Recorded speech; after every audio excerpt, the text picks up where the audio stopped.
If they make sense in Florida, we'll definitely buy them.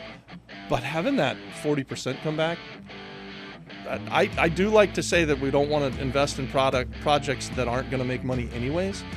But it's hard to ignore 40%, Jack. You're listening to Alternative Investor Mastermind, where we do a deep dive on alternative investment opportunities and the lifestyle it can create. Join Jack Krupe as he presents actionable tips and tricks in doing passive real estate away from mainstream strategies. Go beyond the usual fix and flips and try less explored yet rewarding investing ventures. From multifamily properties, mobile homes to cryptocurrencies. Do not miss this opportunity to escape traditional assets and finally create wealth without Wall Street. Now your host, Jack. So let's talk a little bit about Puerto Rico. We're obviously doing this from our relatively new podcast studio in San Juan, and notice these flip flops here. That's your YouTube. We're the Flip Flop Flipper. The Flip Flop Flipper. Yep. And so when did Puerto Rico? When did you first hear about Puerto Rico as a destination? So 2015, the business in Florida took a hit, and we went from like 120 in 14 down to 90-something deals in Florida in 15. And then in 16, it takes another hit. It's down to like, we did 80 or so deals that year. So I see the writing on the wall, and I start to look and study other markets.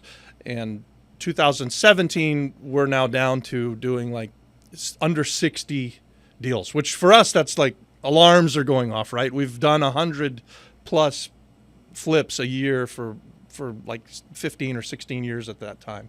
And I'm looking at like the Midwest, like Indianapolis, Indiana, Chicago, and Puerto Rico. And then Puerto Rico has this massive hurricane. And I'm from Florida, so we've been through the hurricane cycle several times. And this is, the end of 2017 when this happens. And I'm like, I'm going to go see, but I think that it's going to be Puerto Rico. One, because I don't really want to go to the Midwest. I don't want to be cold.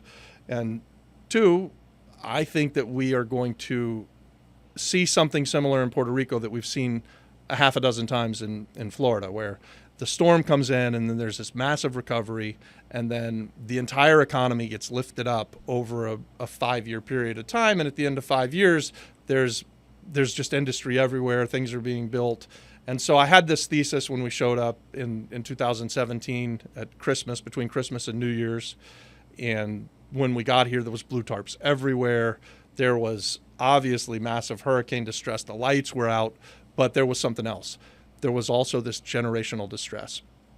And so pre-Maria, from the 2008 crash through like 2017, they never recovered from that real estate crash.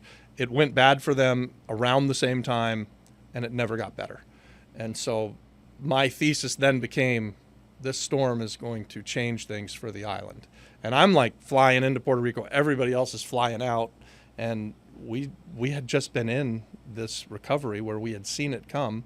And I knew there was billions and billions of dollars coming to the island of Puerto Rico. And there were some way smarter people than I already here, the Paulsons and others that were already spending money. And so I thought, I can't do what they're doing, these big projects, but I can buy little houses and I can fix things up and sell them to FHA buyers.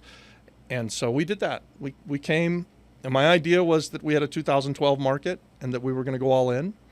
And we were pretty successful with that. We came with $1 million. That was what I had to come the first year. I had some partners had $1 million, and that year, on $1 million from 2008, March of 2008 through the end of March of 2018 through the end of 2018, we invested $1 million and had a $1.2 million return. Still owned some things, so we did really well that first year. We were buying small bulks from the bank, fixing them up, really distressed stuff, and then selling them to FHA buyers. And there was a massive housing need, and so and then we just kind of kept going. It's sort of has gotten better every year, the economy, and you've been here for a while, you've seen it.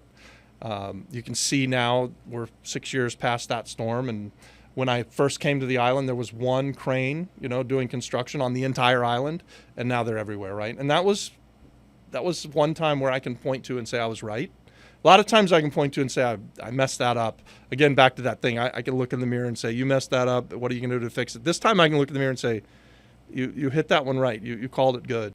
Yeah. So other than 2008, you almost make it seem easy at times, but we both know it's not that easy. Talk a little bit about like how many hours a week are you working? What's a typical week in the life of Robbie like? Yeah. So I think it is simple, right? But it's not easy. And being and working in Puerto Rico, everything is a little bit harder. Everything takes more time, but there's a nice reward at the end of the day for it. A typical week on doing the YouTube, looking at the real estate, and I'm sort of a little bit of a deal junkie and a nut, and I really look at a lot of stuff. We do a lot of projects. Even now we've got more than a dozen fairly large projects going on the island. My typical week is just 6 days a week, half days, 12 hours a day, 6 days a week. That's pretty typical, and that's the way it's been ever since I got here. But I'm not one of those guys that's looking for a way to work less. I look for a way to automate and pull back some time. And just about every time that I've been successful doing that, I immediately start a new business or start a new project, right? So it's not, I'm 53 years old, and I know I have friends and relatives that are saying, hey, you could retire. Well, I could have retired a long time ago. But for me, I love what I do. And I literally like jump out of bed in the morning. Like, I wake up 6:30, 7 a.m. every day, and I'm excited about whatever's going to happen that day. That's great. And I know you've also, you've got your son into the business too, right? On his own, but in the business? Yeah. So now we're doing deals back in Florida, my son and I. In fact, we're closing on one this week. He's doing great. So my son's 27 years old and been in the real estate game now. He came and worked with us during the pandemic here in Puerto Rico, and then he went home because Puerto Rico closed down for the pandemic. He couldn't hang. And he's about to be married. He's got a small portfolio that he's managed to buy over the last couple of years, and now we're doing deals, not as rapidly as I was doing them when I was focused on it, but we're still doing probably one a month back in Florida. The reason I brought that up is, obviously it's a different time, different generation than when you got in or when I got into the business. Yeah. What's your advice to the younger generation that's looking to get into real estate investing? Well, it's never going to be easy, right? There's always going to be challenges, but I will say it's far easier today than it was back in 1997 when I started, just because of these things. You can get so much information, and you can be the smartest guy in the world by Googling whatever you don't know, and there's so much that's readily available for people. So don't think that you have to have it all figured out. Like if I'm talking to a young person and they're inevitably going to say, hey, I don't know what I'm doing. I don't have any money, and so I can't. If you think that way, you're absolutely right, but it's just not true, right? Like, so everything's available to you. You don't have to have it all figured out, and money always comes to a good deal. You were just telling me off air that it's hard to raise money right now, and I get that, but I think it's still, if you have a great deal, it's easier to raise money on the great deals than on the marginal deals. So when money is tight like it is right now, you work longer and harder to find the really great, terrific slam dunk home runs.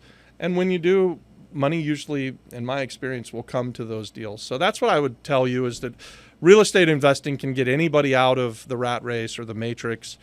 You don't have to have a silver spoon. You don't have to have a rich uncle.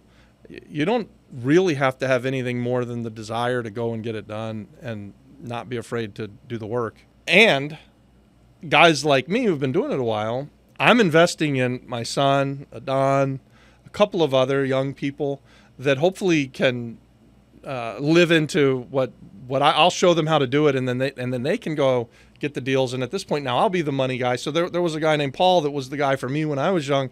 Now hopefully Robbie Crager can be that guy for a few people, right? And the more the merrier. Like, I'd love to do it for everybody, but I invest in those that show up and we're like-minded and they have the right work ethic, and we just start doing it. It's really great when everything goes full circle like that. And I share that as well. I've always been an evangelist for whatever I was doing. I got so many friends to buy 2-family houses and house hack in our 20s. And then I got a lot of people into buying non-performing loans after 2008. Yeah. And, now I'm sort of banging a drum about passive income and tax efficiency and just investing more passively, because a lot of the people I know that have some means and have a decent net worth probably don't have the time, energy, or inclination to do that grind that a lot of us do in our 20s. Yeah. It's a little harder to do when you're in your 40s or 50s. Well, and that's why I say the money is so easy, right? Like, there's a rich guy out there who needs to do something with his money, and he's struggling to make 10%. And if you can bring him a solid real estate deal where you can make him 15%, and he gets convinced of it and invests with you one time, and you do what you say and perform, now he's never going to say no to you, right? Like, you're going to keep going back to that guy and do it. I do deals with Paul till this day, right? Like, I keep saying Paul, and Scott Franklin's another. I'm doing a deal with Scott Franklin. He's the guy who took me to the foreclosure sale. We have been successful together for 2 decades, and we're going to keep doing deals together until one of us die. Yeah, that's great. And Dave as well, right? You Yeah, work with Dave and my business partner Dave here. We've been doing things together. We're coming up on, we're probably coming up on 16 or 17 years of doing deals together. And it started with Dave. He made a $50,000 or $100,000 investment, and started with one deal. And now I'd have to ask him, but it's probably several hundred deals we've done together. And then everything we do in Puerto Rico, we've actually partnered on, and we have a real business together. But just the one-off, I'm going to buy a house, Dave. Do you have the money? Yes. 500 times I've been able to go to that guy and ask him for that money. Yeah. Yeah, so we've obviously, and Puerto Rico is a little bit of its own market, but lots changed in the last couple of years in commercial real estate with interest rates and COVID and just office buildings seeming to collapse. So what do you see for the next couple of years? What are the plans for Robbie Crager?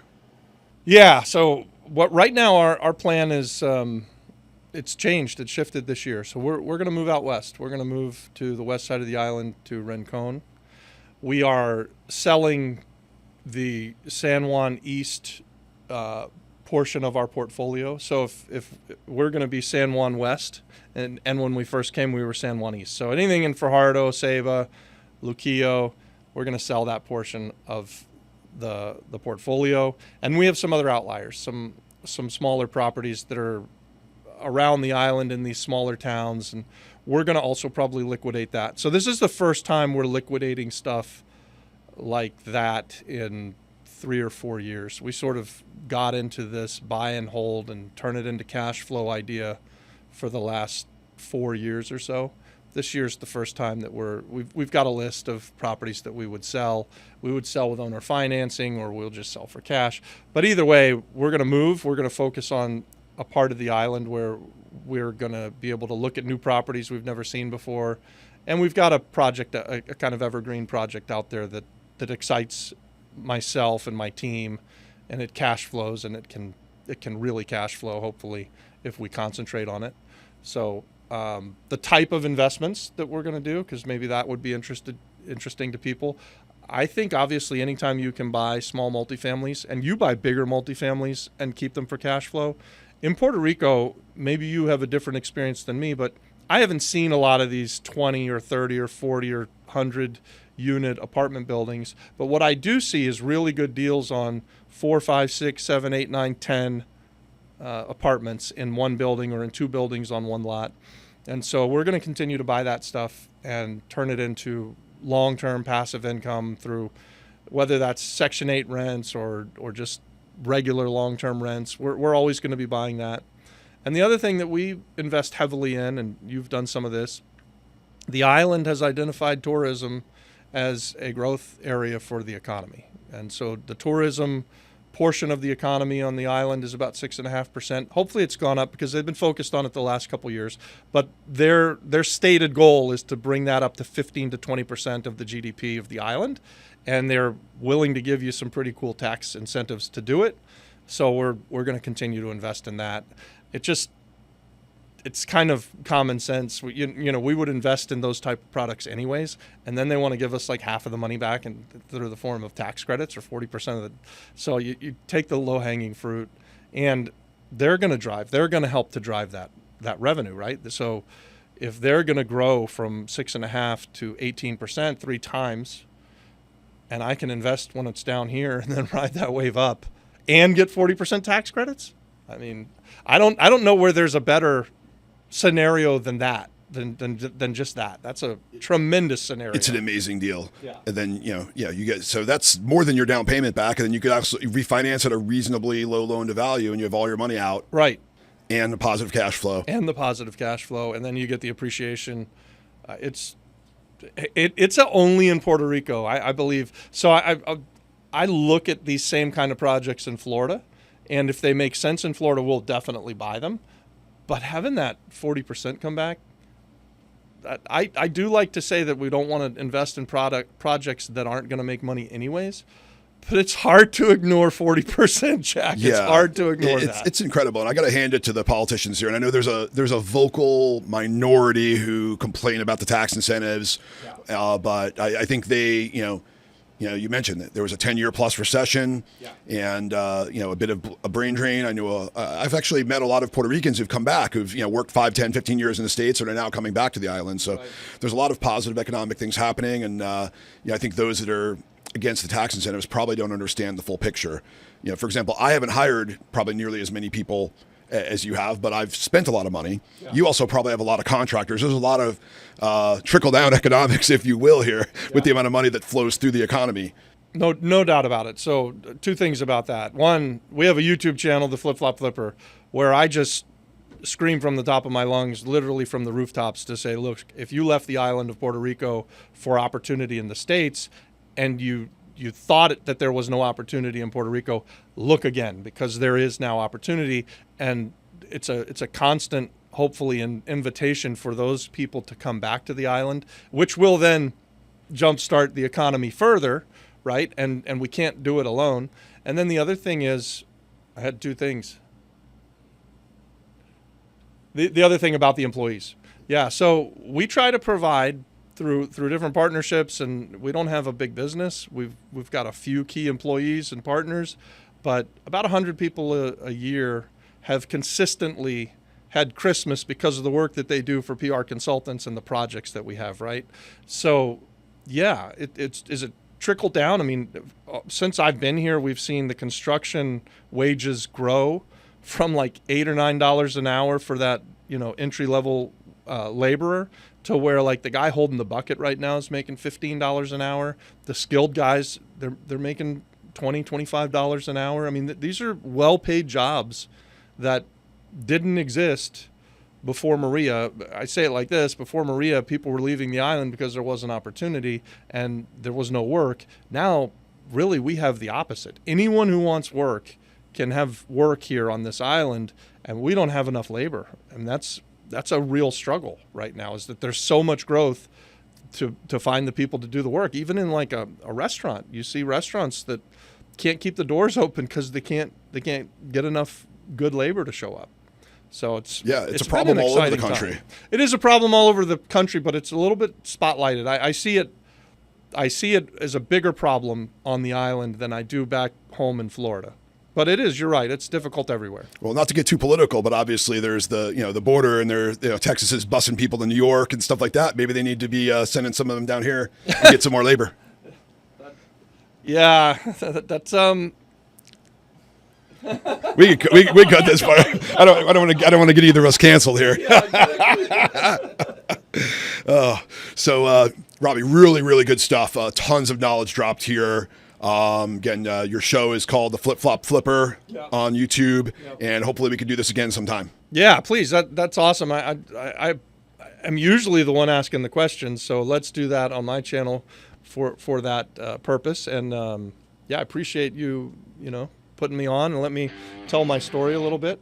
Of course, I don't get to do that all the time. Yeah, it's really, really great stuff. Thanks again. Yeah, appreciate it.